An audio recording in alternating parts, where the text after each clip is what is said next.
Iran అయితే తెగించి చెప్పేసింది. అణ్వాయుధాలు తయారు చేసుకుంటాము. అమెరికా, ఇజ్రాయెల్ ఏమొచ్చేసి అణ్వాయుధాలు తయారు చేసుకొని వాళ్ళ అమ్ముల పొదిలో ఉంచుకుంటారు. మేమేమొచ్చేసి మా దగ్గర ఉన్నటువంటి యురేనియం ఏమొచ్చేసి వాళ్ళకి ఇచ్చేయాలి, లేదా నిర్వీర్యం చేసేయాలి. దేనికోసం చేయాలి?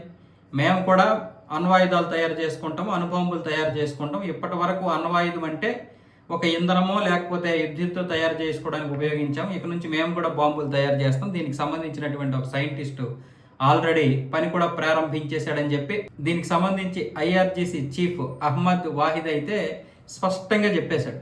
మేము కూడా అణ్వాయుధాలు తయారు చేస్తున్నాం, బాంబులు తయారు చేస్తాం. మా దగ్గర కూడా ఒక 10 బాంబులు ఉండాలి కదా. ఇజ్రాయెల్ దగ్గర ఉంటే ఇజ్రాయెల్ చెప్పినట్లుగా మేము వినాల్సి వస్తుంది. కాబట్టి రేపు పొద్దున్న నిర్వీర్యం అయిపోయిన తర్వాత ఏదైతే ఇప్పుడు శుద్ధి చేసినటువంటి 450 కేజీల్లో 60% శుద్ధి చేసామో అది ఇచ్చిస్తే ఇక మా పరిస్థితి ఏంటి? నిర్వీర్యము చేయము, ఎవరికి ఇవ్వము, మేము అణుబాంబులు తయారు చేసుకుంటాం. ఇప్పుడు ఐఆర్జీసీ తన యొక్క అసలు నిజాన్ని బయటపెట్టింది, నిజస్వరూపాన్ని. అంటే మొస్తఫా ఖమేని నిజంగానే లేడు. మొస్తఫా ఖమేని లేడు అని ఎందుకు చెప్తున్నామంటే అమెరికా చెప్పిందని కాదు, ఇక్కడ ఐఆర్జీసీ మొత్తం తన యొక్క అధీనంలోకి తీసుకుంది ఇరాన్ మొత్తాన్ని. మామూలుగా పాకిస్తాన్లో చూసుకున్నట్లు ఏమవుద్దంటే అక్కడ సైన్యం మొత్తం తన యొక్క అధీనంలోకి తీసుకోవడానికి చూస్తుంది కదా. అదేవిధంగా ఇక్కడ ఐఆర్జీసీ సైన్యాన్ని నడిపించేదంతా కూడా ఐఆర్జీసీ. ఈ ఇస్లామిక్ రివల్యూషనరీ గార్డ్స్ కార్ప్ ఏదైతే ఉందో బాసత్ దళాలను ఉపయోగించుకొని మొత్తం ఇరాన్ని తన యొక్క కబంధ హస్తాల్లో చేసింది, చిక్కుకునేలా చేసింది. మొస్తఫా ఖమేని పేరు చెప్పి ఆదేశాలు జారీ చేస్తుంది. ఇప్పుడు మొస్తఫా ఖమేని లేడు అంటే ప్రజలందరూ తిరగబడతారేమో అని చెప్పి మొత్తం ఐఆర్జీసీ చేతికి వచ్చేసిన తర్వాత అబ్బాస్ అరాగ్జీ లాంటి వాళ్ళు లేకపోతే పెజిష్కియాన్ లాంటి వాళ్ళు కూడా వీళ్ళ మాట వినే విధంగా మొత్తం తీసుకొచ్చి అప్పుడు ఈ యుద్ధం అంతా ఆగిపోయిన తర్వాత ఉంటుంది చూడండి, ఐఆర్జీసీ మొత్తం ఇరాన్ని శాసిస్తుంది.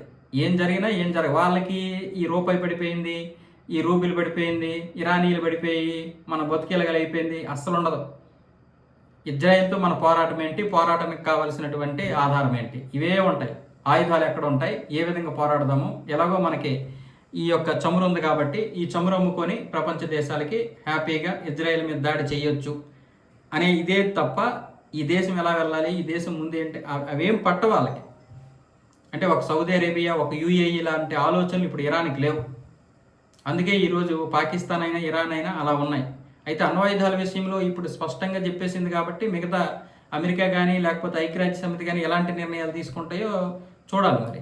మరి ఇప్పుడు వాళ్ళు ఏమంటారు, వాళ్ళ దగ్గర ఉండొచ్చు కానీ మా దగ్గర ఎందుకు ఉండకూడదు అంటారు ఇరాన్ వాళ్ళు. మరి ఇప్పుడు ఇరాన్కి వాళ్ళు ఏ విధంగా సమాధానం చెప్పాలి? ఆల్రెడీ ఇరాన్ ఎంత నాశనం అయిపోవాలి అంత నాశనం అయిపోయింది. అయితే ఇప్పుడు ఐఆర్జీసీకి రష్యా సహాయం ఉందా లేదంటే రష్యా సహాయం ఉంది. ఎలా వెళ్ళాలి, ఏం చేయాలి, ఏ విధంగా మాట్లాడాలి అన్నీ కూడా ఇప్పుడు రష్యానే బహుశా వెనక నుండి అందిస్తుంటుంది. ఎందుకంటే రష్యాకి ఇరాన్ చాలా మిత్రదేశం, పైగా అటువైపు శత్రు దేశం అమెరికా. ఇక్కడ మనం రష్యాను తప్పుపట్టడానికి అస్సలు లేనే లేదు. ఎందుకంటే ఈ యొక్క జియో పాలిటిక్స్లు ఇవన్నీ కామన్. మనకి శత్రువు ఇంకొకటికి మిత్రుడు, ఆ మిత్రుడు మనకి మిత్రుడు అవ్వచ్చు, శత్రువు అవ్వచ్చు. శత్రువు మిత్రుడు అవుతాడని లేదు, మిత్రుడు శత్రువు అవుతాడని లేదు.